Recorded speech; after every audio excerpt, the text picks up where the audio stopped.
नमस्कार विद्यार्थी मित्र हो. स्टडी विथ संकेतमध्ये तुम्हा सर्वांचे स्वागत आहे. आज आहे 25 मार्च आणि आज आपण पाहणार आहोत दिवसभरातील अशा महत्त्वाच्या चालू चालू घडामोडी ज्या तुमच्या आगामी MPSC, पोलीस भरती, तलाठी किंवा वनरक्षक अशा सर्व स्पर्धा परीक्षांसाठी अत्यंत महत्त्वाच्या ठरणार आहे. बघा मित्रांनो, यश एका दिवसात मिळत नाही, पण रोजच्या सातत्याने ते नक्की मिळते. चला तर मग सुरू करूया आजच्या महत्त्वाच्या बातम्याचे विश्लेषण. प्रश्न क्रमांक पहिला आहे, विदर्भातील कोणत्या ज्येष्ठ नेत्याचे आणि माजी खासदारांचे अलीकडे निधन झाले आहे? तर बघा, विदर्भातील ज्येष्ठ नेते आणि शिक्षक प्रसारक दत्ता मेघे, काय आहे ऑप्शन बी, दत्ता मेघे यांचे निधन झाले आहे. ते लोकसभा आणि राज्यसभा दोन्ही सभागृहाचे सदस्य होते. त्यांनी नागपूर आणि वर्धा परिसरात अनेक शिक्षण संस्थेचे जाळे निर्माण केले होते. आता आपण अशी काही चर्चेतील व्यक्ती बघू ज्यांचे निधन झाले आहे. तर बघा, सर्वात आधी अजित पवार, हे काय होते, आपल्या महाराष्ट्राचे माजी उपमुख्यमंत्री होते आणि यांचे विमान दुर्घटनेमध्ये मृत्यू झाले. त्याच्यानंतर बघा, KP अन्नीकृष्णन, हे काय होते, 6 वेळा लोकसभा खासदार आणि माजी केंद्रीय मंत्री राहिलेले आहेत. त्याच्यानंतर आहे मुकुल रॉय पण माजी केंद्रीय रेल्वे मंत्री आणि तृणमूल काँग्रेसचे महत्त्वाचे रणनीतिकार होते. तसेच इंद्रजीत सिंह बिंद्रा, हे कोण होते, माजी BCCI अध्यक्ष आणि प्रसिद्ध क्रिकेट प्रसारक होते. त्याच्यानंतर बघा, HK दुआ प्रख्यात पत्रकार, माजी राजदूत आणि पद्मभूषण प्राप्त करणारे HK दुआ होते. त्याच्यानंतर अली खामेनी कोण होते, तर हे इराणचे सर्वोच्च नेते होते आणि यांचे फेब्रुवारी 2026 रोजी काय झाला होता, निधन झाले होते. त्याच्यानंतर बघा, व्हॅलेंटाईनो गारावानी, हे इटलीचे प्रसिद्ध फॅशन डिझायनर होते. त्याच्यानंतर प्रश्न क्रमांक तिसरा बघूया. जागतिक हवामान दिन दरवर्षी कोणत्या तारखेला साजरा केला जातो? तर बघा, जागतिक हवामान दिन 24 मार्चला दरवर्षी साजरा केला जातो. 1950 याच दिवशी जागतिक हवामान संघटनेची स्थापना झाली होती आणि 2026ची थीम बघितली तर ते काय आहे, ऑब्झर्विंग टुडे प्रोटेक्टिंग टुमारो अशी हे आहे. आणि हवामान बदलाच्या धोक्याबद्दल जागरूकता निर्माण करणे हा या दिनाचा मुख्य उद्देश आहे. तसेच बघा, 1 मार्चला जागतिक नागरिक संरक्षण दिन म्हणून आणि शून्य भेदभाव दिन म्हणून साजरा केला जातो. तर 3 मार्चला जागतिक वन्यजीव दिन मनवले जाते आणि 4 मार्चला कोणता दिन आहे, राष्ट्रीय सुरक्षा दिन. 8 मार्चला आंतरराष्ट्रीय महिला दिन. मित्रांनो, आंतरराष्ट्रीय महिला दिन खूप वेळा परीक्षेमध्ये विचारला जातो, म्हणून हा नक्की लक्षात ठेवा. त्याच्यानंतर आहे 10 मार्चला CISF स्थापना दिन. त्याच्यानंतर 15 मार्च जागतिक ग्राहक हक्क दिन. 16 मार्चला राष्ट्रीय लसीकरण दिन. तर 20 मार्चला आहे जागतिक चिमणी दिवस आणि आंतरराष्ट्रीय आनंद दिवस. त्याच्यानंतर आहे 21 मार्चला जागतिक वन दिन आणि 22 मार्चला आहे जागतिक जल दिन. 23 मार्चला बघितलं तर जागतिक हवामानशास्त्र दिन आणि हुतात्मा दिन. तर 24 मार्चला कोणता दिन येतो, जागतिक TB निवारण दिन. आता बघूया प्रश्न क्रमांक तिसरा. जागतिक क्षयरोग दिन 2026ची संकल्पना म्हणजेच थीम काय आहे? तर बघा, क्षयरोग दिनाची संकल्पना काय ठेवली आहे, yes we can in TB. Option क्रमांक हे आपलं उत्तर अगदी बरोबर ठरणार आहे. बघा, 1882 डॉक्टर रॉबर्ट कोच यांनी TBच्या जीवाणूचा शोध लावला होता आणि भारताने 2025 पर्यंत TB मुक्त होण्याचे उद्दिष्ट ठेवले होते, पण ज्याचा आढावा 2026च्या या दिनात घेतला जात आहे आणि याची थीम तुम्हाला तर सांगितलीच आहे. बघा, हा एक संसर्गजन्य रोग आहे आणि हा खोकला, शिंकणे याच्यामुळे काय होतो, पसरतो. तसेच बघा, हा प्रामुख्याने फुफ्फुसावर परिणाम करतो, परंतु तो मूत्रपिंड, मणका आणि मेंदूलाही होऊ शकतो. तसेच बघा, याची या लसीबद्दल बघितली तर क्षयरोगावर BCG ही लस दिली जाते. आणि बघा, भारताचे क्षयरोग मुक्त होण्यासाठी लक्ष्य काय होते, 2025 पर्यंत, जे जगापेक्षा 5 वर्ष आधी होते, कारण की जगाचे लक्ष्य काय होते, 2030. तसेच बघा, जागतिक क्षयरोग दिनाचे मुख्य कार्यालय बघितले तर ते आहे जिनेव्हा, स्वित्झर्लंड येथे आणि तिथे ते WHOचे मुख्यालय सुद्धा आहे. आता WHO म्हणजे काय होते, वर्ल्ड हेल्थ ऑर्गनायझेशन. आणि याची ब्रीदवाक्य बघितली तर TB हारेगा देश जितेगा हे भारत सरकारच्या जनजागृती मोहिमेचे काय आहे, घोषवाक्य आहे. तसेच बघा, क्षयरोगाच्या नोंदणी आणि देखरेखीसाठी निक्षय 2.0 पोर्टल लॉन्च केले आहे. त्याच्यानंतर प्रश्न क्रमांक 4 बघूया. कोणत्या भारतीय शहरात 2026 अर्थ शॉर्ट प्राईज या पर्यावरणाविषयक पुरस्कार सोहळ्याचे यजमानपद भूषवले आहे? तर बघा याचे यजमानपद मुंबईने भूषवले आहे. आपले उत्तर होणार आहे ऑप्शन सी. बघा या पुरस्काराला इको ऑस्कर पुरस्कारसुद्धा मानला जाते, म्हणून हा पुरस्कार महत्त्वाचा आहे. तसेच याची सुरुवात बघितली तर ते प्रिन्स विल्यम यांनी सुरू केली होती आणि आता 2026मध्ये याचे आयोजन मुंबईमध्ये केले जाणार आहे. आणि या पुरस्कारामध्ये बक्षीस म्हणून 1.5 पाऊंडचे बक्षीस दिले जाते. आणि आता हे भारतामध्ये याचे आयोजन केले जात आहे, तर भारतासाठी काय हे एक मोठी सन्मानाची गोष्ट आहे. तसेच आपण मुंबईबद्दल थोडीफार माहिती बघूया. बघा मुंबई हे मुळातच 7 बेटाचा समूह आहे आणि हे महाराष्ट्राची राजधानी, तसेच हिला भारताची आर्थिक राजधानी म्हणून सुद्धा ओळखल्या जाते. इथे काही प्रमुख संस्थांचे मुख्यालयसुद्धा आहे, ज्याच्यामध्ये reserve bank of India, BSC आणि भारतीय शेअर बाजार यांचे मुख्यालयसुद्धा आहे. तसेच बघा इथे महत्त्वाचे ठिकाण बघितले तर गेटवे ऑफ इंडिया, सिद्धिविनायक मंदिर, हाजी अली दर्गा आणि छत्रपती शिवाजी टर्मिनल आहे. आणि छत्रपती महाराज शिवाजी टर्मिनल याला युनेस्कोने जागतिक वारसा स्थळ म्हणून घोषित केले आहे. तसेच बघा पहिली रेल्वे 16 एप्रिल 1853मध्ये भारताची पहिली प्रवास ट्रेन बोरी बंदर ते ठाणेच्या दरम्यान धावली आहे. तसेच बघा मुंबईचे टोपण नाव बघितले तर भारताचे प्रवेशद्वार, 7 बेटांचे शहर, स्वप्नाचे शहर आणि भारताचे हॉलिवूड म्हणून ओळखले जाते. त्याच्यासोबत आता आपण प्रश्न क्रमांक 5 बघूया. महाराष्ट्र सरकारने नुकतेच कोणाच्या नेतृत्वाखाली ऑपरेशन टायगर राबवण्याच्या बातम्या चर्चेत होत्या. तर बघा याच्यामध्ये आपले उत्तर आहे ऑप्शन बी, एकनाथ शिंदे. बघा एकनाथ शिंदे हे कोण आहे? शिवसेनेचे प्रमुख आणि आपल्या महाराष्ट्राचे उपमुख्यमंत्री आहेत. आणि यांनी जे ऑपरेशन टायगर सुरू केले आहे, हे सुरू करण्यामागचे उद्देश बघितले तर गडचिरोली, नागपूर या भागात वाढत्या व्याघ्र हल्ल्यावर नियंत्रण मिळवण्यासाठी आणि वाघांच्या संरक्षणासाठी उपमुख्यमंत्री एकनाथजी शिंदे यांनी या विशेष मोहिमेचे आदेश दिला आहे. आता आपण बघू महाराष्ट्राचे असे काही महत्त्वाचे ऑपरेशन.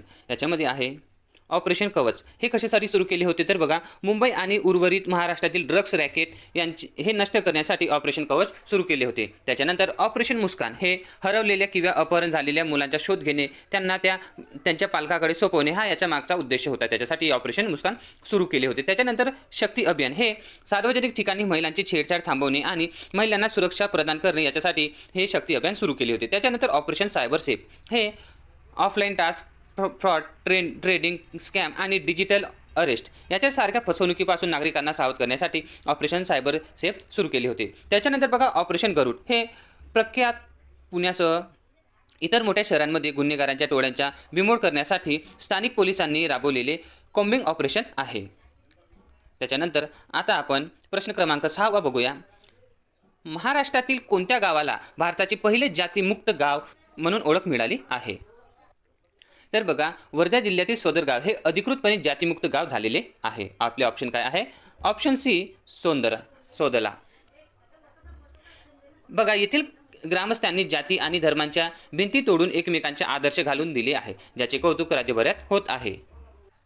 आणि सोदला हे आपल्याला कुठे बघायला मिळते तर हे आपल्याला बघायला मिळते विदर्भामध्ये. चला तर मग आपण थोडीफार विदर्भाबद्दलही माहिती बघून घेऊया. बघा विदर्भामध्ये मुख्यतः 2 विभाग आहे. त्याच्यामध्ये एक नागपूर विभाग आणि एक आहे अमरावती विभाग.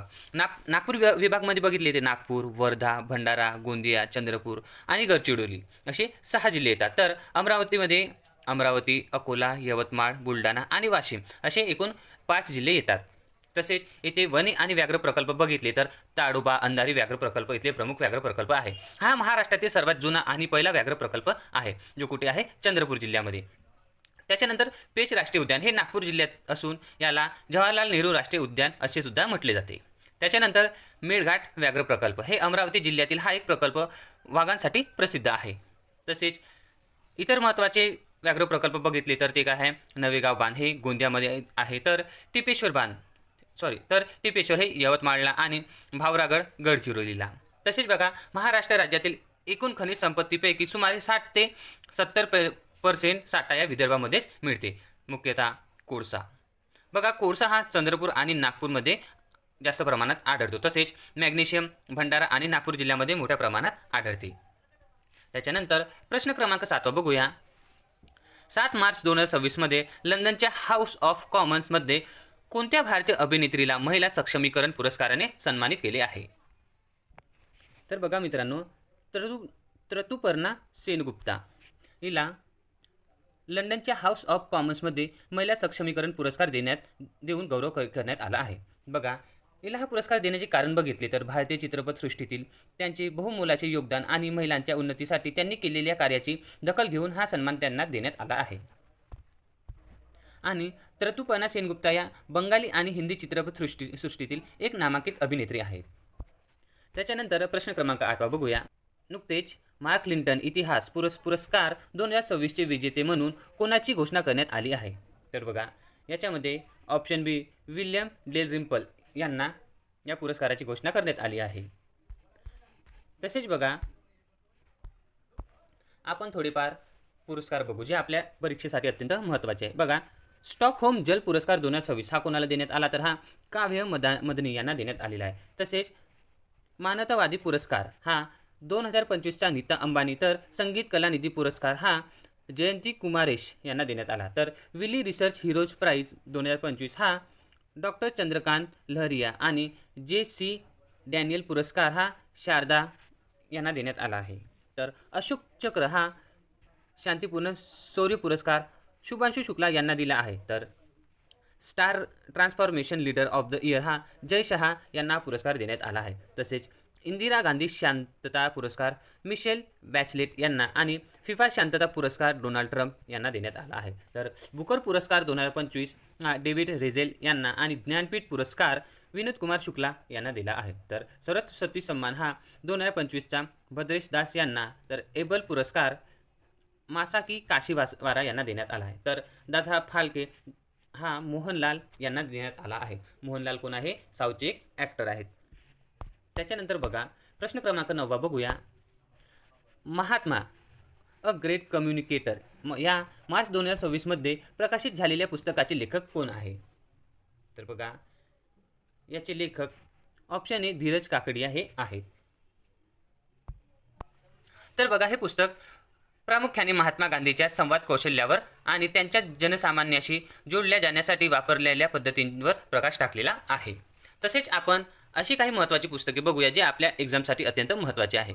मित्रांनो हे स्लाईड खरंच खूप महत्त्वाची आहे. तुम्ही चाहे तर याचे स्क्रीनशॉट घेऊ शकता कारण की हे पुस्तक आपल्याला वारंवार कोणत्या ना कोणत्या एक्झाममध्ये विचारले जातात. बघा डिस्कवरी ऑफ इंडिया हे पुस्तक कोणाचे आहे तर पंडित जवाहरलाल नेहरू आणि माय एक्सपेरिमेंट विथ ट्रूथ हे महात्मा गांधी यांचे पुस्तक आहे. तर हू शुद्रास वेअर द सुद्रास तसेच द अनटचेबल हे डॉक्टर बाबासाहेब आंबेडकर यांचे पुस्तक आहे. तर गीता रहस्य हे कोणी लिहिले आहे? लोकमान्य टिळक. तर बघा सत्यनाथ प्रकाश हे कोणाचे पुस्तक आहे? स्वामी दयानंद सरस्वती. आणि आनंदमठ हे लिहिले आहे बंकिमचंद्र चॅटर्जी. आणि बघा जे वंदे मातरम आहे ते या आनंदमठमधूनच घेतलेले आहे. तसेच बघा इंडिया वाईन्स फ्रीडम हे मौलाना अबुल कलाम आझाद यांचे पुस्तक आहे. तसेच मराठी भाषेतील बघितले तर नटसम्राट हे विवा शिरवाडकर यांचे पुस्तक आहे. तसेच मृत्युंजय आणि छावा हे शिवाजी सावंत यांचे पुस्तक तर ययाती हे वि स खांडेकर यांचे पुस्तक आहे. तसेच बटाट्याची चाळ आणि व्यक्ती आणि वल्ली हे पुस्तक पु ल देशपांडे यांनी लिहिले आहे. आणि श्यामची आई बघितले तर ते कोणाचे पुस्तक आहे? साने गुरुजी. बलूंत हे कोणाचे पुस्तक आहे? दया पवार. आणि पानिपत हे विश्वास पाटील यांचे पुस्तक आहे. आणि आधुनिक काळामध्ये बघितले तर विंग्स ऑफ फायर हे डॉक्टर ए.पी.जे. अब्दुल कलाम यांचे पुस्तक आहे. आणि प्लेइंग इट माय वे हे सचिन तेंडुलकर तर सन्नी डेस हे सुनील गावस्कर यांनी लिहिलेले पुस्तक आहे. तर the race of my life हे मिल्खा सिंग आणि अनब्रेकेबल हे मेरी कॉम यांचे पुस्तक आहे. त्याच्यानंतर आपण प्रश्न क्रमांक 10 बघूया. मध्य प्रदेशातील कोणत्या नॅशनल पार्कमध्ये 113 वर्षानंतर फॉरेस्ट ओव्हलेट हा पक्षी आढळून आला आहे? तर बघा मध्य प्रदेशमधील जे कुनो नॅशनल पार्क आहे त्याच्यामध्ये हा फॉरेस्ट ओव्हलेट हा एक पक्षी आढळून आलेला आहे. बघा फॉरेस्ट ओव्हलेट किंवा याला रानपिंगळा हा पक्षी म्हणून जगप्रसिद्ध आहे. हा पक्षी जगातील सर्वात दुर्मिळ घुबडापैकी एक मानला जातो. आणि बघा बहुतेक घुबडे काय करतात? रात्री शिकारीसाठी बाहेर पडतात. पण रानपिंगळा हा दिवसा सक्रिय असतो आणि शिकार करतो. तसेच बघा कुनो नॅशनल पार्कमध्ये नुकतेच मध्य प्रदेशातील कुनो नॅशनल पार्कमध्ये 113 वर्षानंतर या पक्ष्याची अधिकृतपणे नोंद करण्यात आली आहे, जी वन्यजीव प्रेमींसाठी अत्यंत आनंदाची गोष्ट आहे. तसेच बघा हा पक्षी 1873मध्ये पहिल्यांदा शोधला गेला होता. त्याच्यानंतर तो नष्ट झाला असे मानले जात होते. पण मात्र तब्बल 118 वर्षानंतर 1997मध्ये महाराष्ट्रातील नंदुरबार जिल्ह्यात अमेरिकन शास्त्रज्ञ पामेला राममुसेन यांनी तो पुन्हा शोधून काढला होता. मित्रांनो, याच्या धोक्याचे कारण बघितले तर शेतीसाठी होणारे जंगलतोड, वनवा आणि अन्नाची कमतरता याच्यामुळे या पक्ष्याची संख्या काय झाली आहे, खूप कमी झाली आहे. तर मित्रांनो, ह्या होत्या आजच्या महत्त्वपूर्ण चालू घडामोडी आणि या लेक्चरचे PDF मिळवण्यासाठी आपल्या टेलिग्राम चॅनलला नक्की जॉईन करा. तुम्हाला टेलिग्राम चॅनलची लिंक कमेंटमध्ये मिळून जाईल. जर तुम्हाला हा व्हिडिओ आवडला असेल तर लाईक करा आणि आपल्या इतर स्पर्धा परीक्षा देणाऱ्या मित्रांसोबत हा व्हिडिओ शेअर करा. उद्या पुन्हा भेटूया याच वेळी नवीन घडामोडीसह. धन्यवाद. जय हिंद, जय महाराष्ट्र.